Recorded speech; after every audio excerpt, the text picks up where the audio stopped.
Good evening, everyone, and welcome to the SONA and Imagine Lean In. My name is Nicole, and I'm the SONA Vice President for this year and your MC for tonight. Today, we will be discussing mentoring. This year, the Institute launched a national mentoring program. This program is run through MentorLoop, which is an online matching platform enabling mentors and mentees to connect and engage online directly. After connecting, the mentors and mentees can work together to determine the best way to achieve their goals. With access to mentors through MentorLoop, we wanted to share some information about mentoring, what it is, how you can benefit from it, and what it's like as a student and graduate. Today's discussion will be led by Carolyn Mitchell, an architect and experienced mentor, and Heidi Holmes, the co-founder of MentorLoop. Feel free to submit any questions you have via the chat function at any time during the session, and we'll endeavor to answer these at the completion of the formal presentation. I would like to invite Heidi to start our discussion. Thanks so much, Nicole, and good evening, everyone. I'm just going to jump straight into it and start sharing my screen here. So yes, as Nicole mentioned, I'm Heidi Holmes, and I'm one of the co-founders of MentorLoop. So MentorLoop exists to execute on this statement. So we believe that the right connection can change your life. And we started MentorLoop because we want to make more of these connections available to everyone around the world. And so a little bit of background about MentorLoop. As I mentioned, I'm one of the founders with my co-founder Lucy, and we formed MentorLoop back in 2015 with the mission to make mentoring mainstream. So we're an organisation that works with companies, industry bodies, universities and governments all around the world to help bring more effective mentoring to their employees, their students, or in the case of the Australian Institute of Architects, students and members as well. So as a platform, why we exist is really to help organisations remove some of the admin burden that often can become a barrier with helping people scale their mentor program. Bringing mentoring to the forefront. So we often talk about mentoring favouring the bold. With MentorLoop, we see it as a way to democratise the opportunity of mentoring, make it more visible and accessible to all, and then provide some guidance for mentees and mentors in their mentoring journey so they can experience the benefits of mentorship. So I'm not going to be banging on about MentorLoop this whole presentation, so you can take a breath there. But what I'd like to cover off today is, what is mentoring in 2020 and why is it important? Busting some myths about mentoring. I think we all have some preconceived ideas around what mentoring is and who it applies to. So I just want to sort of challenge some of your perceptions and talk through some different, mentoring relationships. What does good mentoring look like? I think, when I think back to my student or university days, mentorship was a relatively new thing. So I didn't necessarily know how to navigate, finding a good mentor and who is a good mentor for me, but then kind of what next. And also I'll just touch on at the end, what is the AIA mentor program that's currently running and through MentorLoop, how you can participate. So in challenging some of those original perceptions around what mentoring is, we believe at MentorLoop that there's often a very popular idea around what mentoring is, and it revolves around this concept of the chosen one. So this is Steve Jobs and Mark Zuckerberg. So kind of, identifying the protege, I see something in you, you're similar to me, I'm going to take you under my wing and, show you the way to the top. And this is something that we want to not only challenge, but we don't feel is that relevant in this day and age. And thinking about mentorship as just a hierarchical relationship is not only sometimes limiting in that we can't always, find a mentor at that level of seniority. It's also not necessarily going to be the best mentor for you at a certain point in time. So what I want to run through today is just talking about, the different types of mentoring relationships out there. And what we talk at MentorLoop is more about, the need to build your personal advisory board. So the mentor that makes sense for you in your, where you're at now in your journey is not necessarily the mentor that you need in 2 years' time. It's about, collecting sort of mentors along the way in your journey, and so you can build out this support network around you. So, you may have heard of the concept of reverse mentoring. This is where it can be that hierarchical relationship, but flipped on its head. Reciprocal for us, we see mentoring, the best mentoring relationships are always reciprocal in nation. We all have something to learn, we all have something to give, and also peer-to-peer type relationships. So I think, we've seen work really well in kind of member organizations that, you may be at the same hierarchy, but maybe you're in different disciplines. And so there's an interest in learning about what's happening in different areas of your industry. And also group mentoring, or sometimes referred to as sort of mentoring circles. And this is where it might be more of a shared experience through mentoring. So one mentor to a group discussion of 4 or 5 people. This is just to sort of demonstrate that you don't have to fall back to this one idea around what mentoring is. So I also just want to reiterate that, where you're at now and throughout the rest of your career, it's not a solo mission. Coming back to building this advisory board, mentors have, a lot of leaders credit their success to the mentors that they've had throughout their career. And, I think it's important to call this out because, even for Lucy and I that were running a mentor company, that sometimes you forget this. And I think, in our desire to be, successful, ambitious, and power through, and maybe in some instances to not want to show weakness, we forget to ask for help. But actually asking for help is absolutely a superpower. Showing vulnerability, showing a desire to want to learn something out. These are the things that enable you to put your hand and your head up above everyone else, and give a hand signal to someone that you're seeking out additional opportunities and you're keen to learn. These are all good attributes within a person. So how do you practically, go about doing this? It's important, I think, we've got a number of different platforms and networks already at our disposal to just, even stop, take a breath, and have a sort of a spot check around the existing networks you have access to. And, the obvious one to call in is, call out is LinkedIn, but obviously, industry associations, the universities you're associated with, all of these organizations often have mentor programs running. Or might have special interest groups that you could tap into. I also just want to, call out again that, often the best mentors are the ones you least expect. So we talk about helping people find the unlikely connection. We don't want to create mini-me type mentoring relationships all the time. It's important to connect with people you might not normally have a conversation with. These are where sometimes the deep learnings come from.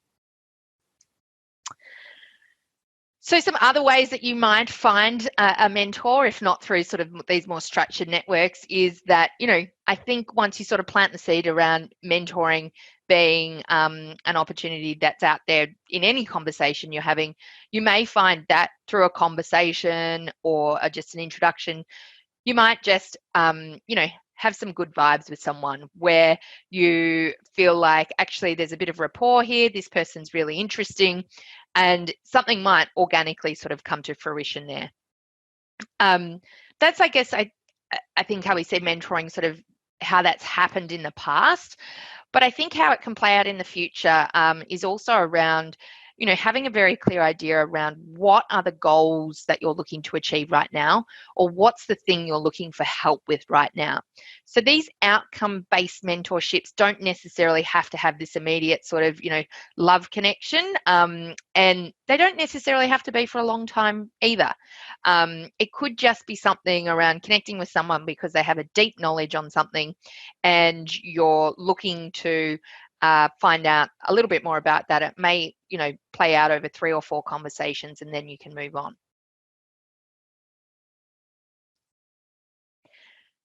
So, I guess you've identified your mentor. How do you go about making someone your mentor?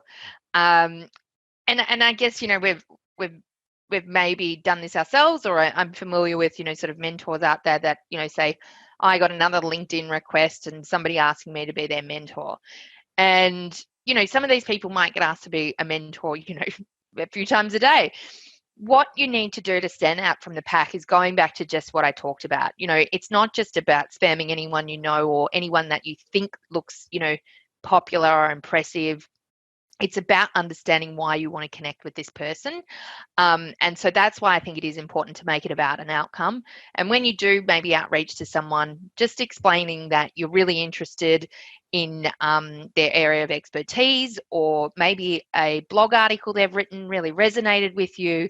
If you show to that person that you've done some research and you've got some structure around why you want to connect with them, that always goes a long way.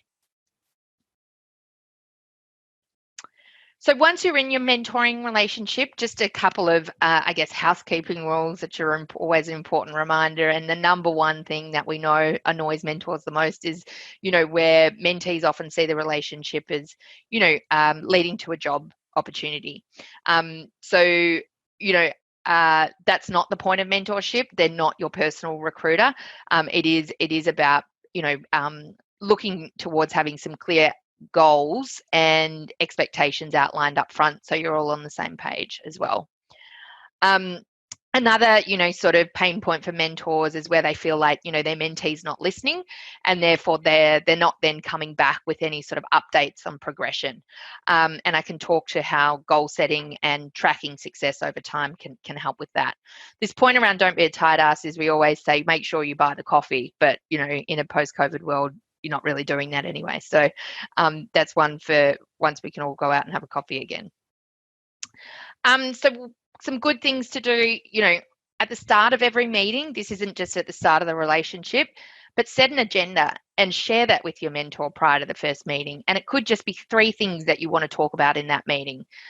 That enables the mentor to come in thinking, this person's prepared, but also this is where I can help in these areas. They've had some time to think about it. And it makes it really easy for them.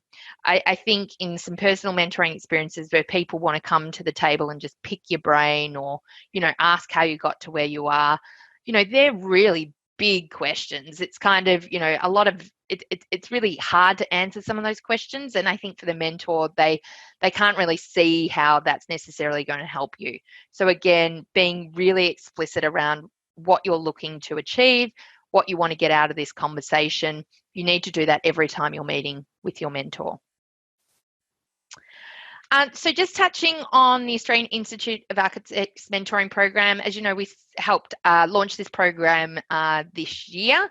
And so this is available to members. And what you can do is Mentorloop will take you sort of through this onboarding experience of signing up to the program, where it'll help you identify, your areas of study, work experience, and the goals or skills you're looking to improve. You can then use the platform to actually then go and navigate the mentoring community and find an appropriate match. And this is where you can filter based on skills, experience, location, and other attributes as well. And then what the platform will do is we'll provide you with some resources and structure to how you formulate your mentoring relationship. And this is through goals and milestones.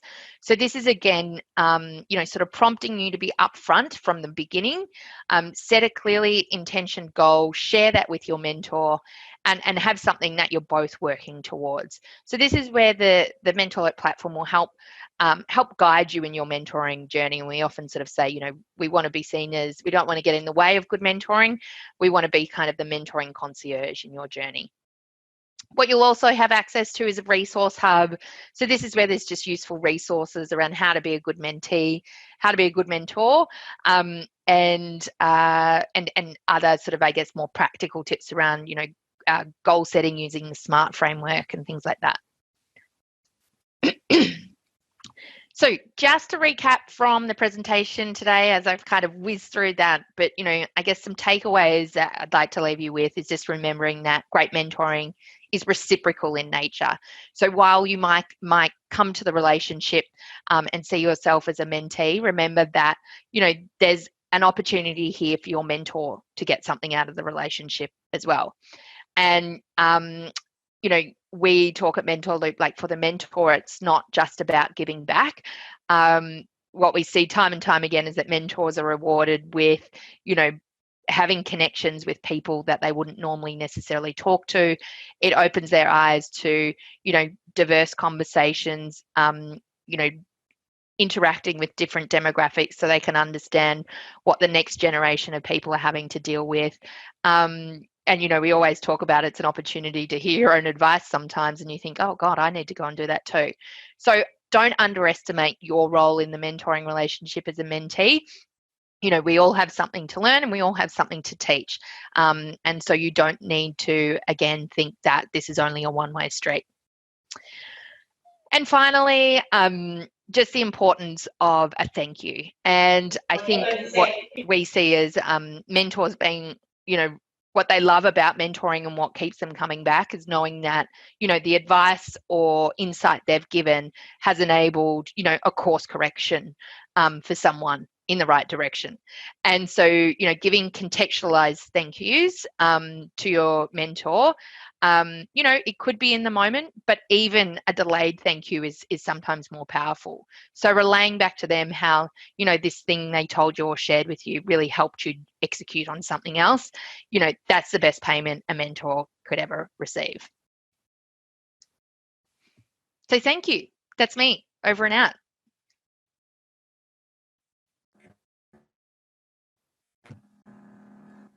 Thank you, Heidi, for that insight into Mentor Loop. I'd now like to pass it over to Carolyn to talk us through her experience of being a mentor. Thank you. Thank you, Nicole. And Heidi, that was just amazing. I'm actually part of the Mentor Loop process as a mentor. I have 3 mentees, all based in Sydney, near me, though I've only met one of them face-to-face. Most of our networking has been over Zoom. And it was great to meet someone face-to-face and have a coffee, finally. So let me just share my screen as well. Okay, it's not letting me share at the moment. Is someone else? Oh, here we go. Sorry, thank you.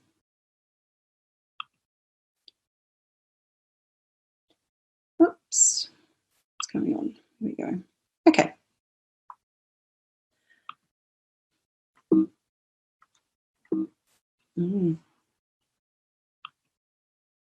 Okay, mentoring. So why have I become a mentor? Why have I been a mentor? As Heidi said, and you'll hear some of the same themes that she talked about, which is great. It is a two-way street. I enjoy learning as much as I also enjoy sharing my experiences. I don't think you can ever not benefit from this two-way process. Gaining insights, I think a diversity of ideas and perspectives gives you a different outlook on things. So for me, learning from some younger or people in different professions helps me to gain insights in what I'm doing in my profession. And sharing experiences, I feel that talking through personally some examples of things that might have happened, it helps to normalise them for the other person so they can say, oh, okay, this has happened to someone else before. I'm not the only person that this has happened to. So I think it just really helps make that process much more personal. Growing your network, you can never meet too many people. You never know when someone's going to know someone else or they've met someone else or anything, just to grow that network or where they work or where they might have worked or who they know. I just think it's really important. I love meeting new people. And most importantly, paying it forward. Heidi touched on similar things to this as well, but just leading by example, being a good citizen, being an inclusive and empathic leader, it just helps. You can do this every day. Being a mentor is in every interaction that you do, just by being a good, sharing, caring person. So I'm going to go through 3 what I'll call case studies. These don't represent the 3 people I'm mentoring at the moment, but I've kind of drawn together 3 different levels of people I've worked with, and just to give some ideas of what some of the conversations have been around, if some of you aren't quite sure what you might want to talk about when you meet your mentor for the first time. So that's someone who's studying their master's, so they're still a student, a brand new graduate, and someone who's 5 years out. So for the master's student, I think one of the most important things to talk about is being involved in the industry, attending talks, paying attention to everything that's written, following a lot of blogs, Instagram, just knowing the industry so that when you do meet with other people, they think, wow, that's a really interesting connected person. And being involved with Sonar absolutely is a step in the right direction for that. But there are other bodies as well. Parlour have some really interesting talks. The Architects Bookshop has been having some good talks.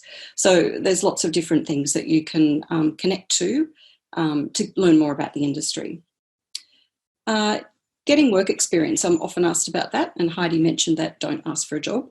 It's about how you can set yourself up to be appealing to a practice that might want to join, to hire you. Through the practice committee in the New South Wales chapter, we're working on how to work with Imagine and Sonar to work out what are the good pathways for students to get into practice, and what can practices do to also help students get that step up. And most importantly, study. Whenever I have a student working for me in a practice, I say the most important thing are your studies.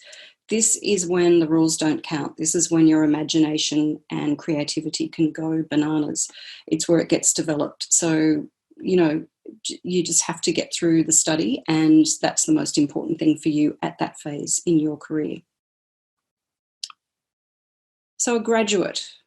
So this is, you may or may not have already found a job, but let's assume that you are working.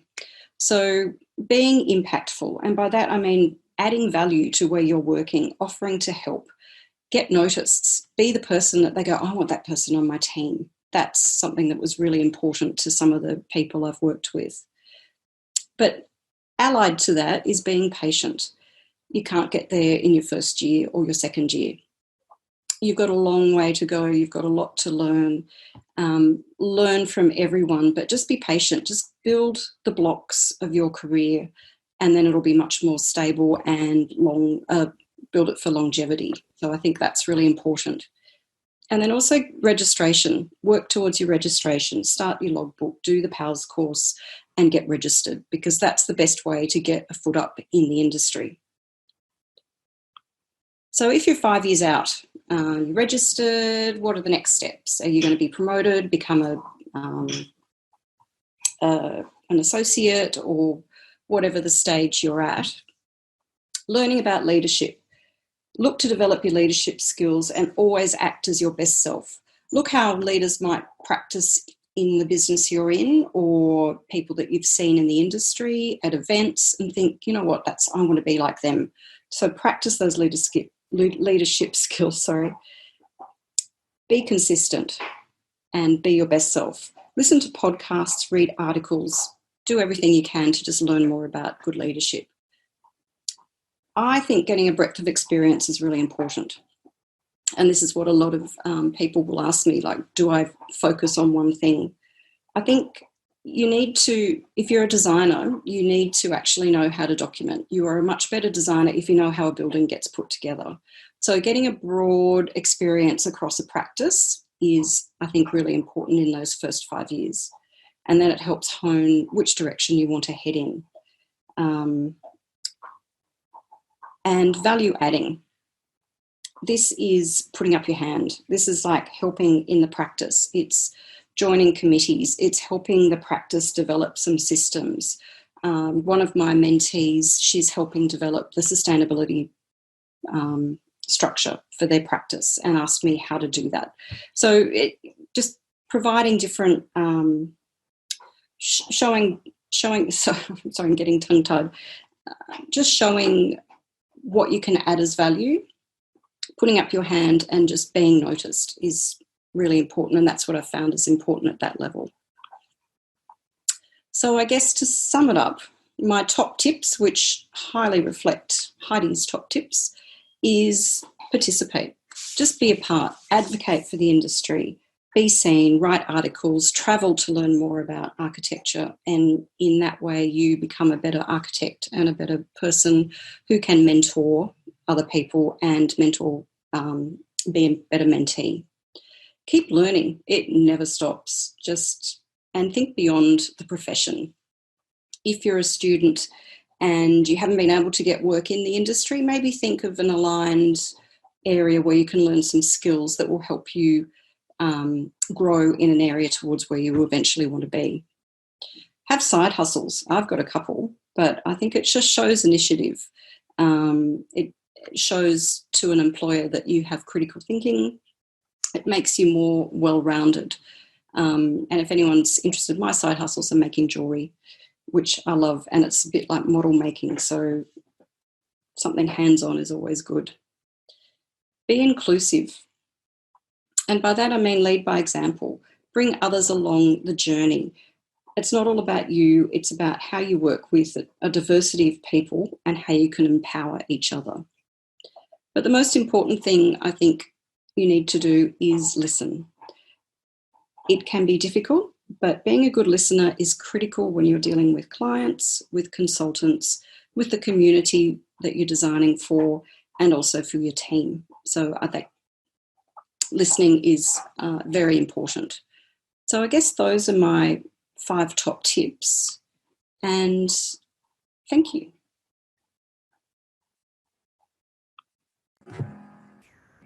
Thank you, Carolyn, for your insights about mentoring and giving everyone a few topics to cover with their mentors.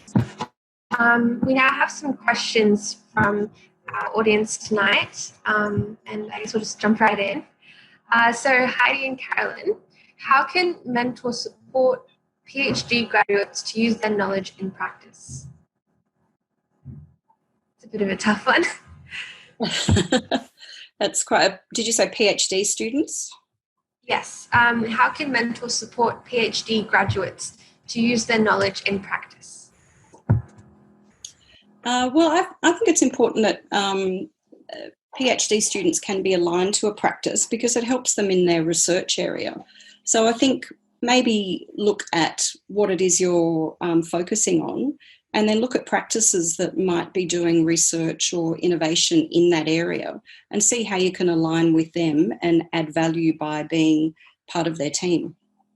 So a mentor can help you maybe narrow down what it is that your focus is and then find matches in the industry.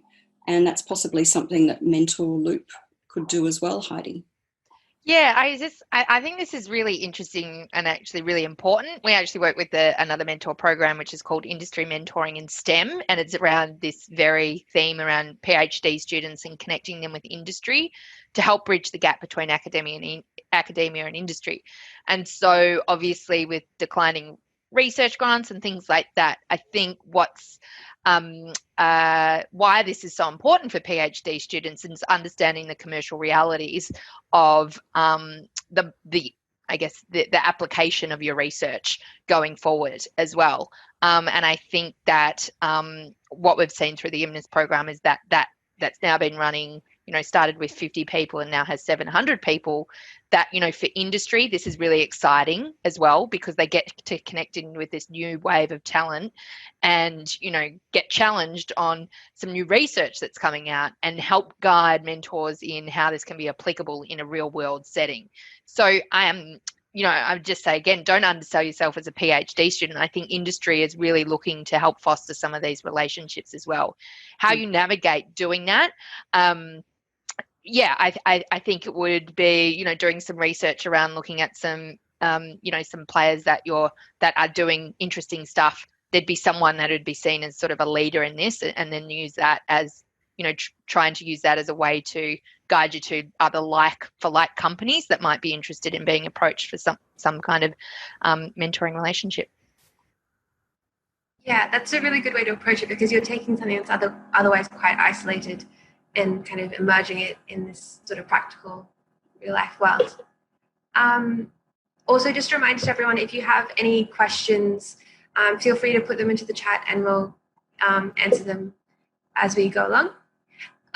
So do you have any tips on goal setting and tracking goals? So you spoke a lot about how mentoring, one of the ways of mentoring is kind of focusing on achieving something. Do you have any tips on how to decide on what sort of goals are suitable for where you are during your career, I guess? Yeah, I'm smiling and sort of nodding because goal setting is just really bloody hard. Like, Yeah. I think about like, oh, what goal am I going to come up with? And you're like, I don't know where to start. This is hard.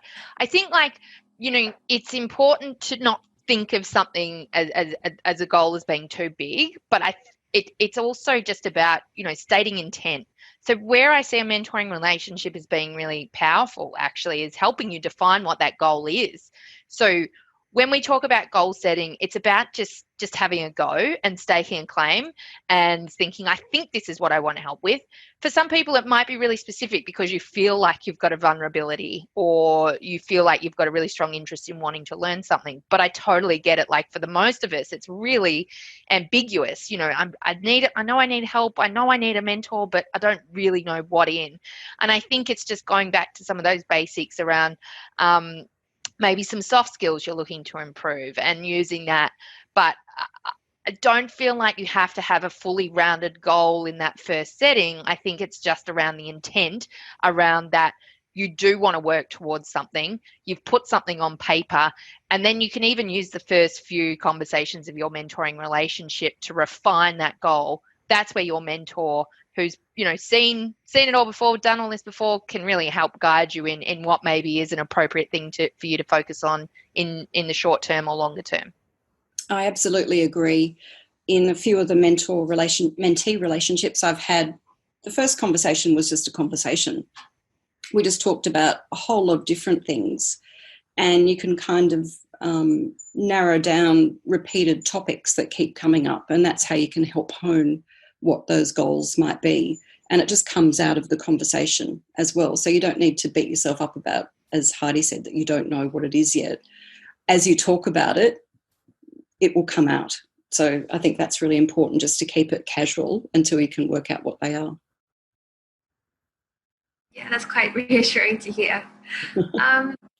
So going into a mentoring relationship, how do you suggest students to discuss and define expectations with their mentor and kind of, I guess, set the scene for the relationship to develop if it's not just a sort of natural, like, vibe sort of situation?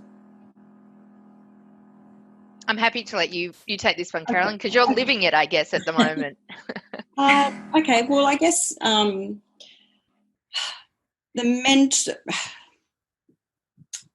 this is tricky.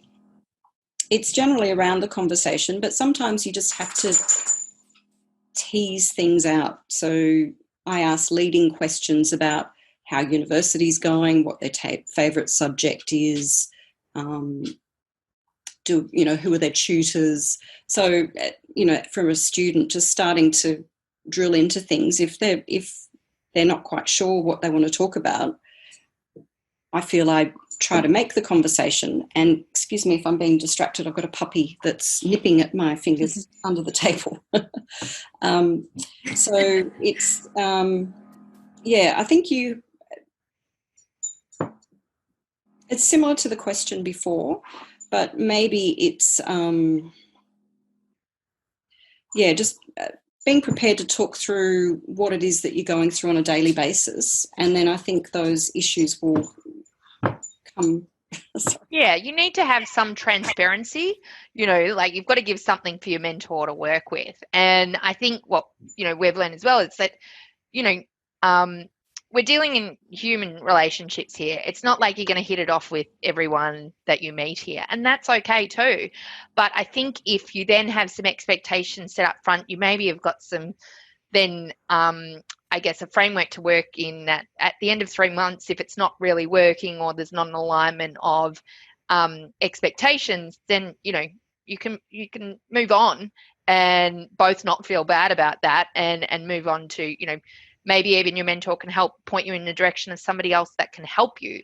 But if you don't define those expectations at the start, then that's where sometimes mentoring relationships can enter that dark sort of world where it becomes a bit of a burden. And we lose contact, and then, you know, you kind of have a bad, you know, you sort of have, you may not want to enter into that in the future. So, you know, I think giving ourselves permission that this isn't going to work out maybe all the time. And even, you know, if you're tentative at the beginning, like approaching a mentor and saying, I just want to have the opportunity to, you know, have 2 or 3 conversations with you. You know, a mentor won't say that no to that either. That's kind of a relief on their side. So yeah, I don't think you need to think about you getting into this relationship that it has to work and it has to remain on track for 12 months. Again, coming back to those expectations up front, define the cadence for what makes sense in terms of how often you meet up and how long that needs to go for. And I think the mentor loop process helped really well there to start those conversations with the mentees, because you kind of listed, you know, a little bit about yourselves. And so when I had mentees approach me, they said, oh, I'm really interested in XYZ. So that was immediately an icebreaker and something that we could talk about, and that obviously attracted their attention and was something that they were keen to learn more about. So I think the structure of the matching with Mentor Loop helped that process really well. Yeah, I think it's really important to kind of set those so that both parties are kind of aware of what's expected of them. So we have a question coming from our chat from Mark Nolan. I am a first year student. Is it too early for me to think about exploring a mentorship? Never. You know, and I think, you know, just we've probably kind of most of us have hopefully had mentors in our life. We just haven't necessarily put that label on them. It may have been a teacher at school that you've had that, you know, took you under their wing, or somebody that stood out to you as just providing, you know, one piece of advice that really changed, you know, your direction. So hopefully we've all kind of had some interactions with mentors. I think, you know, you're in a great position where you are to start a mentoring relationship. You know, this is where a mentor, you know, mentoring relationships we talk about, you know, can be about helping you see around corners. And I think particularly when you're early on in your studies, you know, that sort of insight from other people that have you know, gone through a similar education path can share some of the challenges or mistakes they made along the way, and also open your eyes to new opportunities. So I think particularly for students where you're sort of, you know, looking for that guidance around, you know, what could play out here for me, it's really valuable. And I think sometimes you don't even realise that you do have a mentor, or that you have a mentee.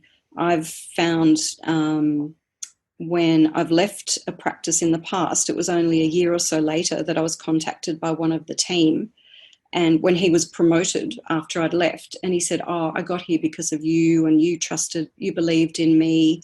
And I thought, wow, I didn't realise I had that effect on them, but I just helped them in my day-to-day role. But it obviously was something quite different to them. So I think you're always being mentored and being a mentee, and getting some structure around it is always a good time. So it's never the wrong time to do it. So for our final question, do you guys have any advice on how to be a good mentee? Yes. Hopefully I covered some of this off. But I mean, yeah, I think it's just about, you know, where you can have some expectations around what you're looking for guidance on, or what's the type of mentor that you need right now. And, you know, in putting your best foot forward, it's about, you know, having some vulnerability and transparency around, you know, sharing what you're looking for help with, you know, being the one that is, you know, is leading the relationship. So you need to be the one driving the relationship. It shouldn't be your mentor having to follow up you to set up meetings and things like that. Don't create work for your mentor. So, you know, prior to a meeting, Maybe you've got a meeting coming up with your mentor tomorrow. Share with them, as I said, 3 things that you're looking to discuss with them. Show them that you're prepared for that meeting, and post that meeting, follow up with a thank you, or follow up with what you're going to go and do next or think about, just to show that there's engagement outside of the actual direct conversations. You're doing your homework. So I think, there's some basics.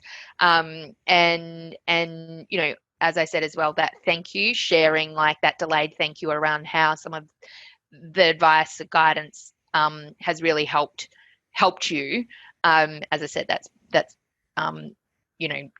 that's gold dust for mentors, I think. Absolutely, I'd agree everything you said there, Heidi. It's pardon me. It's all about sharing and the two-way street that we've both talked about. But it's also, your mentors are busy. We, as much as we'd love to drop everything and help you every second of the day, it is important that it's about you. It's about you wanting to be mentored. So as Heidi said, it's don't leave you drive it. You're in the driver's seat, and it's all about what you want. Yeah, and I guess that comes back to just being respectful of everyone's time here too. Exactly. And we don't prescribe that you need to meet with your mentor for an hour or 3 hours every month. That's for you to decide with your mentor what cadence makes sense. Maybe it doesn't make sense to have a catch up until 6 weeks' time because something else needs to happen. So, this isn't something that you should sort of be daily contacting your mentor. Maybe that might get a bit annoying for them. But, I think, again, up front, if you set expectations around what's the cadence here in terms of communications, how are we, going to communicate with each other? Is email your preferred communication? Is Slack? Is Mentor Loop? Finding that out, asking the question of them, there's just a little bit of etiquette and manners involved in the relationship as well. But again, the mentee should be driving that putting together what those expectations are so you're all on the same page. Thank you both so much for your advice tonight about mentoring. It was a pleasure talking with you both. And thank you for your wonderful insights and strategies to help us all on our mentoring journey. Stay tuned for details about our next lead-in session. And thank you all for tuning in tonight, and have a lovely evening. Thanks all. Bye. Good luck, everyone.